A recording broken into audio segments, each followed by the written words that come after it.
Yeah. I think that we all have to look at the different situations. My childhood was tough. Growing up, I was kind of shown a perspective of if you are bad, you do bad things, you get rewarded. And if you're good, you don't get rewarded. And so for me, it was a very backwards situation of looking at my life, but it took many years of really kind of re-looking at it and digging at it and looking at it again. And I don't have a relationship with my mother. I don't even know actually who she is. I love her very much. Love my parents very much. Love my family. But I think with looking back in my childhood, my parents did what they thought was best. My brother was a heroin addict. He was a methamphetamine addict. And anything that he did seemed to be rewarded with, if you just stop doing all of this, you will be rewarded with anything that you want. Full college tuition, houses, cars, clothes, anything. And, if you're an enabler, it's very difficult to see the situation. But yet, if you're called out as an enabler, it's a very difficult position. And I think that when I realized in my early years, I think I was 14 when my brother started doing drugs. And I realized very soon, what my parents were doing. It was that, enabling him to be the person that he was and not being seen, not being valued. It's not to say that I wasn't loved. I think that they loved me very much. They loved me in the way that they could. It's just I didn't see myself as being valued. Nothing that I said was actually seen or taken, with anything more than, it's not true. It's not happening. But if I was good, I didn't get what he received. But I made a really big vow in my life that I would always be true to myself. And I knew what I needed to do, and I needed to be the person that I wanted to be. I've always been a very giving individual, extremely passionate. I started owning businesses at age 15.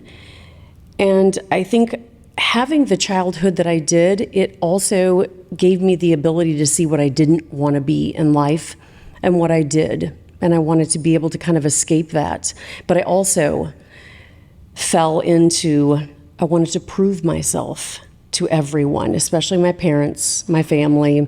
And then it ended up escalating to my life of just wanting to prove myself to people that I was something, that I could be valued, that I could be loved. And that was huge for me. So value and love from the outside versus maybe part of your journey finding that value and love from the inside first. Mm-hmm. Yes. And I wonder if that's partly, again, this is all your story, but I think being female, I connect with being that good girl. Mm-hmm. So if you put the smile on, if you put the mask on, you cover yourself and you're what everybody else needs you to be and you're the good girl, eventually, just keep doing it. Just keep giving to everybody else, because eventually you'll get noticed and eventually you get that reward, what you deserve. Yep. And I'm sure being second of two kids, that's also can bring its own, childhood level of I'm not the firstborn, I'm not the boy, maybe.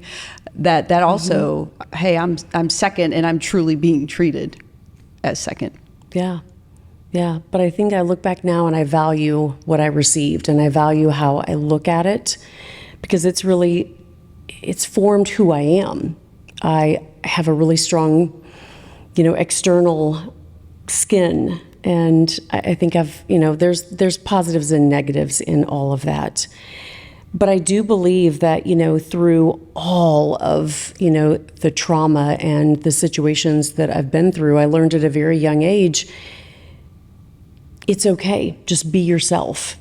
And I think through that perseverance, just kind of creating who I wanted to be. But I still look back and see those situations as clear as day, like it was yesterday, of just not being accepted, not being valued, not being seen. Because as you said, you had the great grades, you worked, I mean, shoot, you even started your own or took over a company, I think, was it 18 or so? Yeah, so I started a business for Wayne Newton at age 15, and those who have absolutely no idea who Wayne Newton is, he's kind of that Vegas guy, and he bought my parents' home and land in the Ozarks, and I just created a business. And so from that point on, I realized that I had something, and then at age 18, I went to my parents and asked if I could buy the tanning salon that I worked at. I hadn't worked there too long, but the owners, brought it up to the employees being for sale, and my dad said, "We'll consider it." My mom said, "Absolutely not. Absolutely not." But I had been seeing my brother being given everything, but there was nothing for me. So I went back to my dad, and he said, "Yep, we're going to give you this." My mother said, "Oh, but not without a really stern interest rate and amortization." And I paid them back, and they said, "If you can pay us back in 5 or 6 years," and I said, "I'll pay you back in 4." And I did. And I think it was just to prove to my mother that I was valuable and that there was value within what I was doing and who I was, but I always searched for that value. And I see it much more clearly now that I've had the ability to write this book. Like I said, I journal everything and I look back through it all, but being able to really kind of write it and then look back through it has been huge.